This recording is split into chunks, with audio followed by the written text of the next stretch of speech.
Yun mga ka-MPD, maaari na kayong kumuha ng inyong OWA e-card para sa mga active member ng OWA dito sa Dubai. Ito po ang inyong kailangan. Unang-una, hindi na po ninyo kailangan ng appointment. Pangalawa, mag-register lamang po sa website na ipapakita ko dito sa video, or pwedeng-pwede nyo i-check sa comment section para maklik nyo. Pangatlo, make sure, o pinaka-importante sa lahat, na mag-upload ng picture and of course, signature. Okay? Signature nyo, kuha kayo ng puting papel, mag-sign kayo doon, at i-upload nyo yung signature at saka picture. So guys, ito yung e-card application form. Kikita nyo lahat ng details lang sa Dubai to website. Okay. So dyan yung last name, first name, middle name, ayan, gender, birth date. Lahat na may mga asterisk na red, mandatory yung kailangan details. Tapos dito sa signature na to, kuha lang kayo ng white paper, mag-sign kayo, i-upload nyo dyan. Make sure na malinaw. And of course, yung picture na gagamitin nyo sa ID. Ayan po. Tapos, click by submitting the form. And then, ganun lang kasimple. Ganyan yung gagawin nyo. But again, make sure na active OWA member kayo. Okay?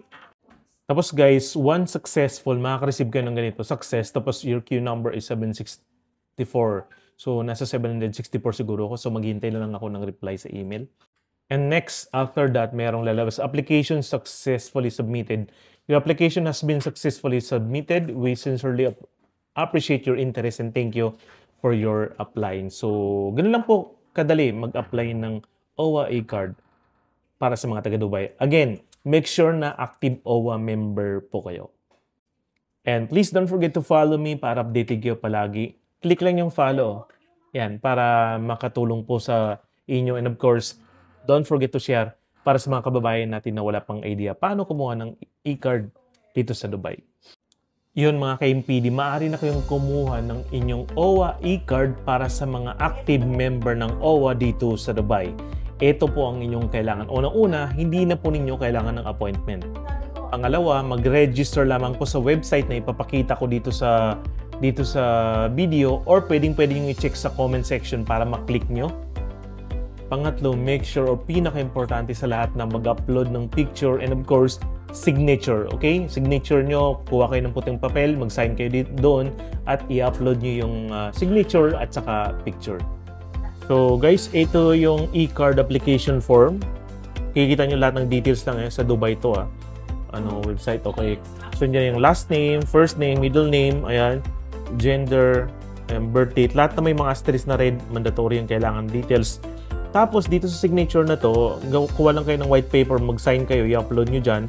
Make sure na malinaw. And of course, yung picture na gagamitin nyo sa ID. Ayan po. Tapos, click by submitting the form. And then, ganun lang kasimple. Ganyan yung gagawin nyo. But again, make sure na active OWA member kayo. Okay? Tapos guys, once successful, makaka-receive kayo ng ganito. Success. Tapos your queue number is 764. So, nasa 764 siguro ako. So, maghihintay lang ako ng reply sa email. And next, after that, merong lalabas. Application successfully submitted.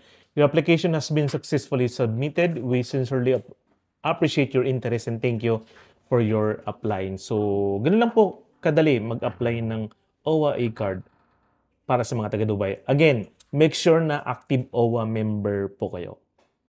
And please don't forget to follow me para updated kayo palagi. Click lang yung follow. Yan, para makatulong po sa inyo. And of course, don't forget to share para sa mga kababayan natin na wala pang idea paano kumuha ng e-card dito sa Dubai.